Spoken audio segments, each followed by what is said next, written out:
Auzubillahiminash-shaytanir-rajim. Bismillahir-rahmanir-rahim. Assalamu alaikum dear viewers. I am Dr. Asad Naqvi, homeopathic physician. Dear viewers, today video में हम जानेंगे anal fissure. यहाँ एक बात काबिल ज़िक्र है कि anal fissure, anal Fasciola, piles, haemorrhoid यानी बवासीर, ये तीनों डिजीज़ अलग अलग हैं। अक्सर औकात हमारे पास पेशेंट जो आते हैं वो ये शिकायत करते हैं कि उन्हें स्टूल पास टाइम ब्लड आता है और उन्हें बवासीर हो गई है।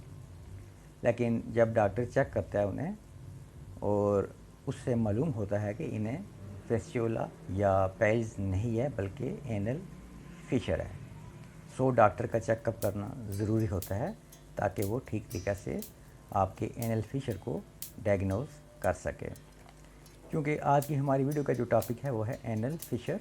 सो इसके बारे में बात करेंगे, इसके सिम्टम्स यानी अलामात और इसकी वजूहात, और साथ में होम्योपैथिक बहुत ही आसान इसका इलाज। एनल फिशर रिएक्टम में एक कट सा बन जाता है, या आप उसे एक चीरा कह लें या ज़ख़म।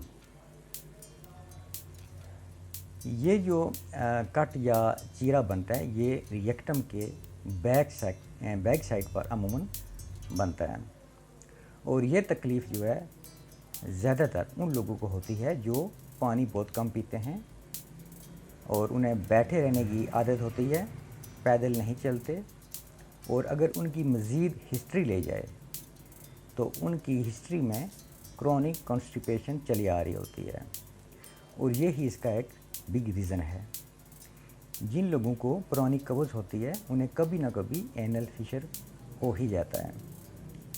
इसका जो दूसरा रीज़न है वो है डायरिया, क्रॉनिक डायरिया। लंबे अरसे से अगर डायरिया रहे मरीज़ को तो इससे भी एनल फिशर बन सकता है। फीमेल्स में चाइल्ड बर्थ, डिलीवरी के अमूमन बाद फीमेल्स को भी एनल फिशर अमूमन बनते देखा गया है। इसके अलावा इसकी अदर इश्यूज़ भी हो सकते हैं, जैसे IBS, कोलाइटिस या अदर डिजीज़, और ज़हनी परेशानी। जो लोग बहुत ज़्यादा स्ट्रेस लेते हैं, एंजाइटी या डिप्रेशन का शिकार रहते हैं, उन्हें भी ये तकलीफ़ अक्सर औक़ात हो जाती है। और अगर इसके सिम्टम्स में देखा जाए, यानी एनल फिशर के अगर सिम्टम्स देखें तो स्टूल पास टाइम ब्लड आना, सीवियर पेन, शदीद दर्द का होना, और ये दर्द आफ्टर स्टूल भी आपको यानी मरीज़ को कई घंटों तक रहता है। साथ में बर्निंग और ईचिंग यानी जलन और ख़ारिश ये भी पाई जाती है। इससे आप कैसे बचा जा सकता है, यानी एनल फिशर से आप कैसे बच सकते हैं?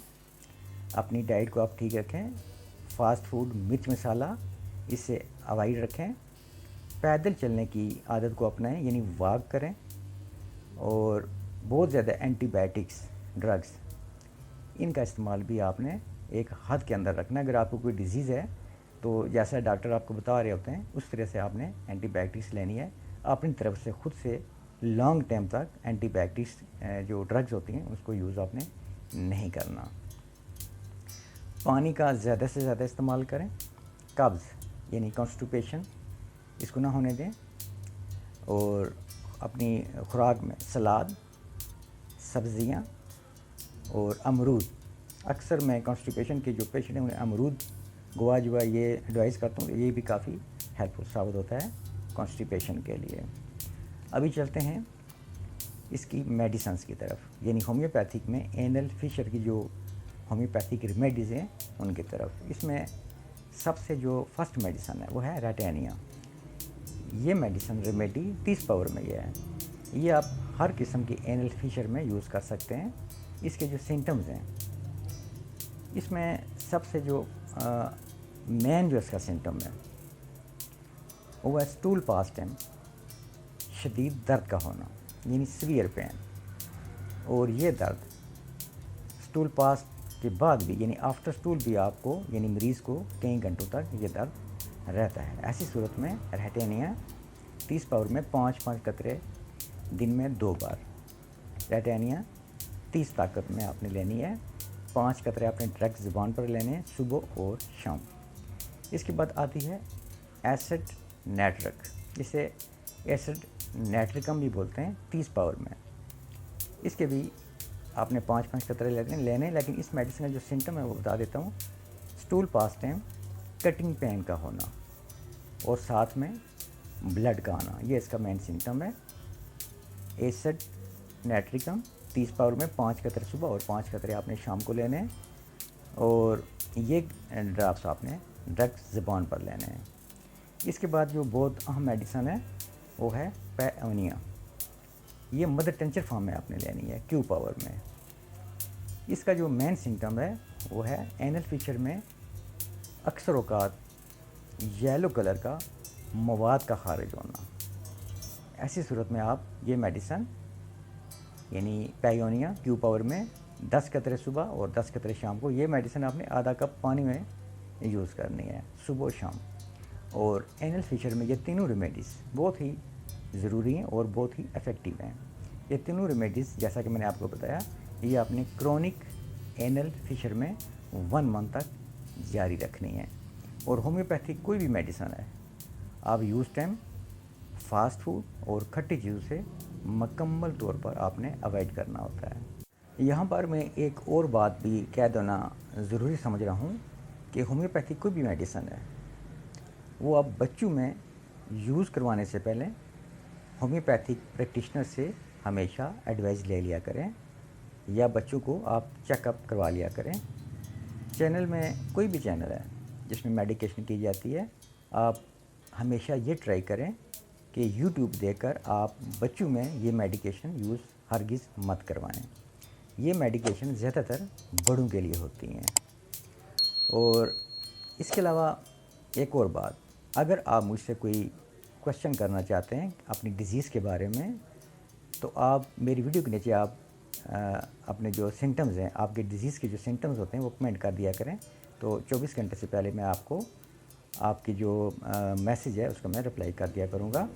अक्सर औक़ात मैंने देखा है कि लोग मुझे ईमेल करते हैं और ईमेल्स चेक करने के लिए मेरे पास बहुत ही कम टाइम होता है कि मैं आपकी ईमेल्स चेक करूं।